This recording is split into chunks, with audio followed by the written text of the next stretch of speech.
ધોરણ 7 એક્સરસાઇઝ 2.1 એનો 8મો દાખલો બાકી રહી ગયો તો આગળના જો 8મો છે છેલ્લો છે આ સમ. વિદ્યા અને પ્રતાપ પિકનિક માટે ગયા.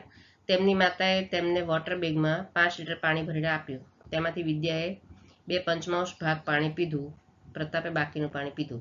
તો એ બે પ્રશ્નો પૂછે છે કે વિદ્યાએ કેટલું પાણી પીધું અને બીજો છે પ્રતાપે કેટલા ભાગનું પાણી પીધું. તો સૌથી પહેલા આપણે શું લઈએ, વિદ્યાએ કેટલું પાણી પીધું. બરાબર, પહેલો છે ને એ જોઈ લઈએ કે પાણીનો કુલ જથ્થો કેટલો હતો, 5 લીટર.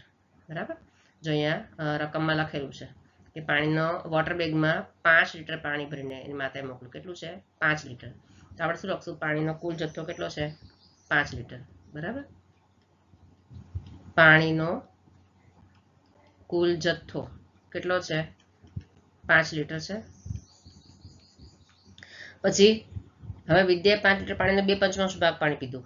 વિદ્યાએ કેટલું પાણી પીધું, 5 લીટરનું વિદ્યાએ 2/5 ભાગનું પાણી પીધું. બરાબર, ભાગનું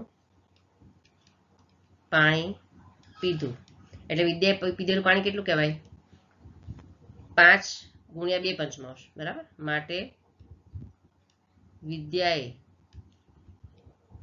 પીધેલું પાણી બરાબર કેટલું થાય, ટોટલ 5 લીટર એમાંનું 2/5 ભાગનું પાણી પીધું. બરાબર, તો આટલા લીટર થાય. તો 5 આપણે કેન્સલ કરી દેવાના. તો કેટલા રહેશે, 2 લીટર પાણી પીધું. વિદ્યાએ કેટલું પાણી પીધું, 2 લીટર પાણી પીધું. બરાબર, આટલું વિદ્યાએ પીધું.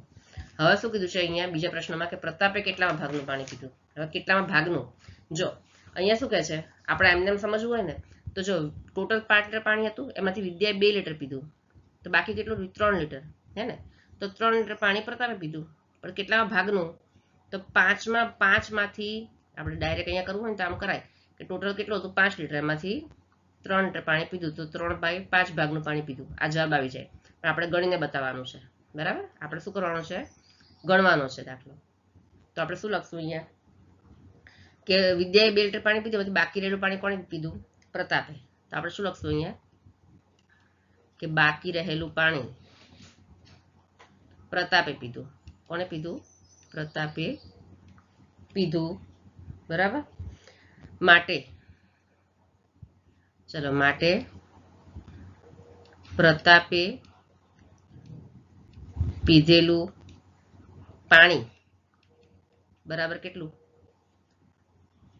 5 લીટર હતું એમાંથી 2 લીટર વિદ્યાએ પીધું, એટલે 5 લીટર ઓછા 2 લીટર.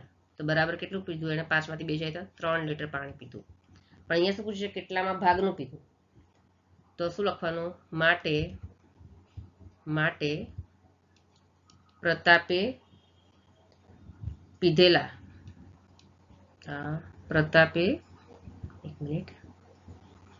પીધેલા પાણીનો ભાગ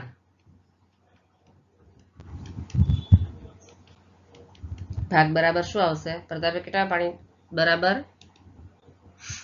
કેટલું, ટોટલ 5 લીટર, એમાંથી કેટલું પીધું, 3 લીટર પીધું. બરાબર, આપણે હમણાં સમજ્યા ને એવી રીતે.